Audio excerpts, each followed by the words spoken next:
kung naghanap ka ng budget meal na carb, ito na yan mga boss. Kihin Class A. Hindi siya genuine, Class A lang siya mga boss, pero goods na goods yung kanyang quality.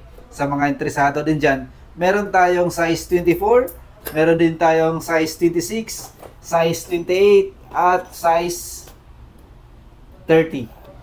Ito ang carb na to mga boss, marami nang nagsasabi, tested and proven na din nila, na itong carb na to is madali lang din siyang itson mga boss. At isa sa maganda dito mga bossing is budget meal lang din talaga siya. So yan siya mga boss, yung ating Kihin Class A. Binuksan ko na para mabilis lang tayo. So ito yung 24mm mga boss. Kihin Class A. Goods to sa mga Web 100 user or XRM 110 user dyan na stock na gustong mag-carb. Pero hindi ibig sabihin na pansak na kagad to sa inyong motor mga boss. Kailangan pa rin to J-Things. So ito naman yung kanyang piston. Napakasolid yan mga boss. At ito naman yung 26mm. Actually ito yung gamit ng kasama ko sa kanyang XRM125 26mm.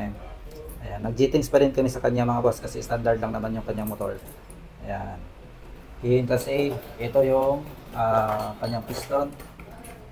Ayan, tingnan nyo naman, napakasolid yan. At hindi to basta-basta magasgas yung kanyang piston mga bossing. Dito naman tayo sa 28mm, which is ito yung pinakasilabol namin.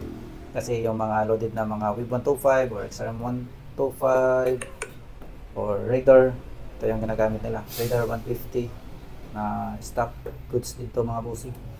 So ayan, sa mga interesado mag 28, available na siya talaga mga bossing. So ito yung kanyang piston, napakasolid yan mga boss, dito basta-basta. At ito naman yung 30mm mga bossing.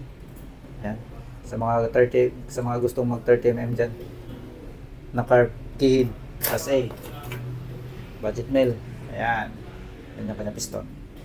So ayan mga bossing, yung ating Kihin Class A. Kung naghahanap kayo ng budget meal na carb at goods yung quality at yung kanyang performance, ito, Kihin Class A mga boss. So ayan mga bossing, sa mga interesadong update sa mga paparating pa na parts para sa ating motor, pwede nyo kayo follow BG Moto. Ride safe mga boss.